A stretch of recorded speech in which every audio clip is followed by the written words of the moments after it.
You're listening to Do This First, a daily personal development podcast that focuses on science-backed, actionable steps towards your best year ever.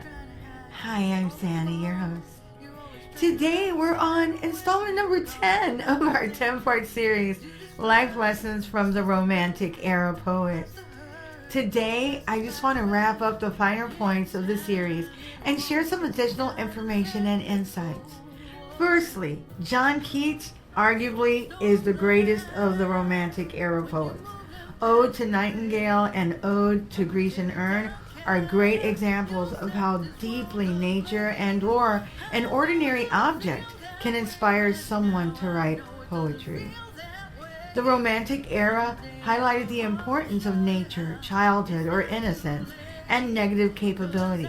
Negative capability, as we've discussed before, centers around not having to explain every detail logically. In Romantic Era poetry, some things can be mystical and without explanation.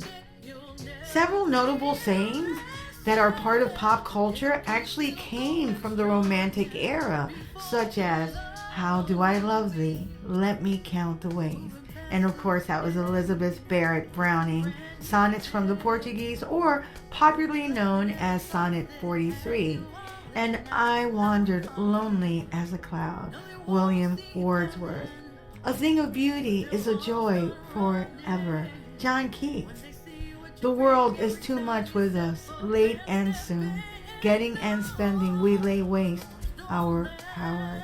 She walks in beauty like the night of cloudless climes and starry skies," Lord Byron. "Love is my religion," Elizabeth Barrett Browning. "All that is truly beautiful is a joy forever," John Keats.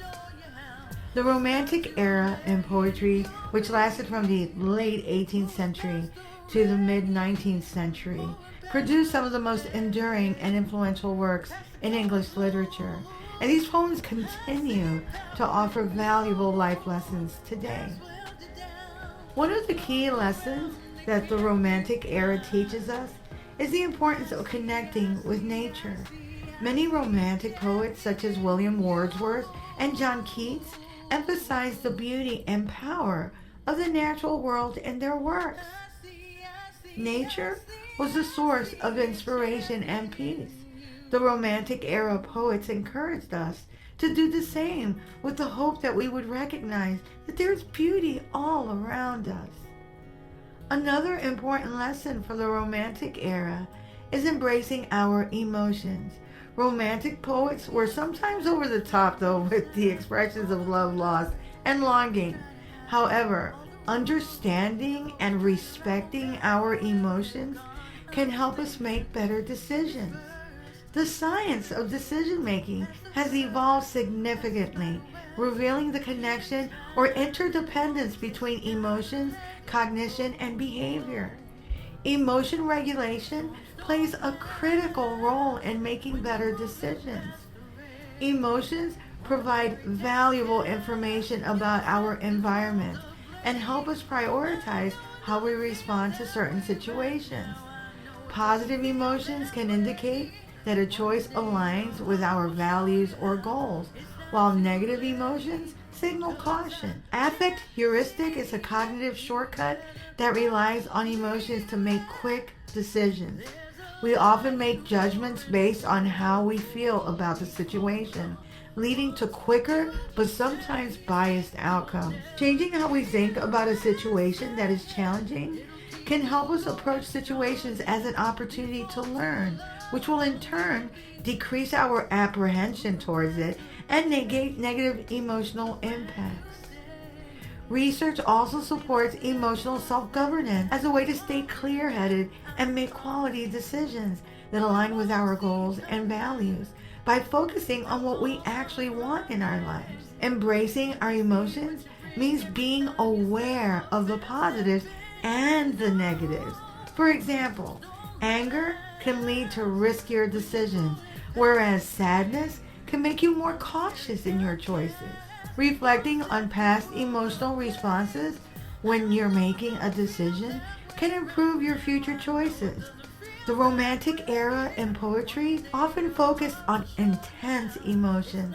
Understanding our own emotions more fully can help us understand and have empathy for the feelings of others.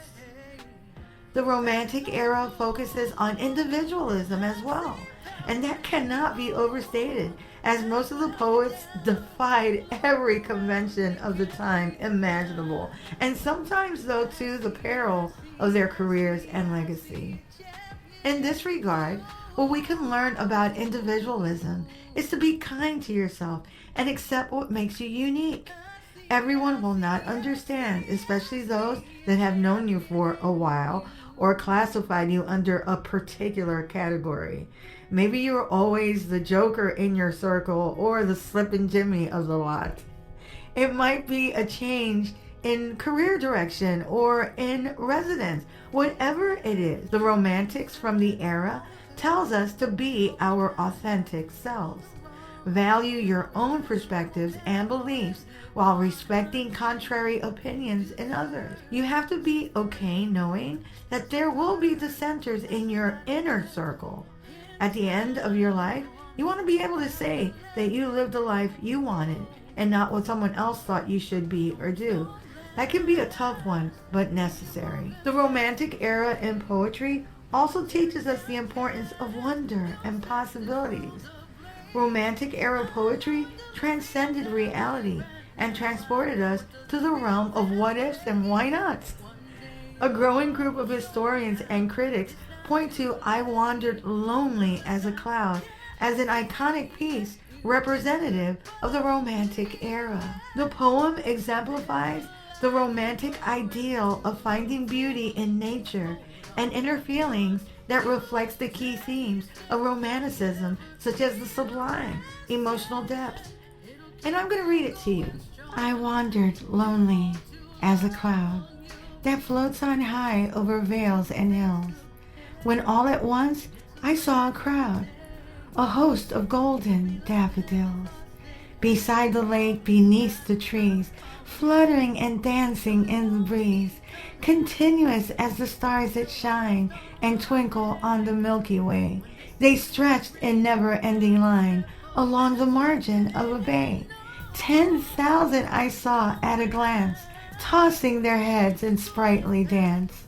The waves beside them danced, but they outdid the sparkling waves in glee. A poet could not but be gay in such a jocund company. I gazed and gazed, but little thought what wealth the show to me had brought. For oft when on my couch I lie, in vacant or in pensive mood, they flash upon that inward eye, which is the bliss of solitude. And then my heart with pleasure fills and dances with the daffodils. To read a full transcript of this podcast episode, visit dothisfirst.life. You can also sign up for my weekly newsletter and listen to all 231 podcast episodes and counting. My YouTube channel is at Do This First.